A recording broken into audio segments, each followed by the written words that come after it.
Bentrovati al meteo. Una nuova perturbazione atlantica si avvicina alle nostre regioni, dove il tempo peggiorerà gradualmente nella giornata di mercoledì 8 maggio. Vediamo la situazione nel dettaglio.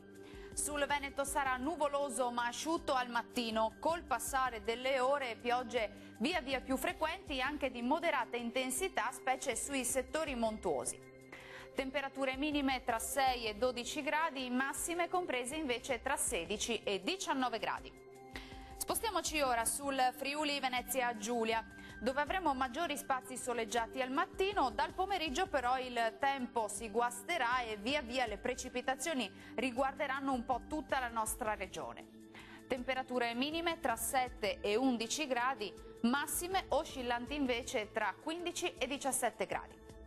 Poche novità sul Trentino Alto Adige, con cielo molto nuvoloso ma sarà più asciutto al mattino, poi la perturbazione raggiungerà anche la nostra regione, dove avremo rovesci piuttosto diffusi. Temperature minime tra 6 e 7 gradi, massime comprese invece tra 14 e 15 gradi.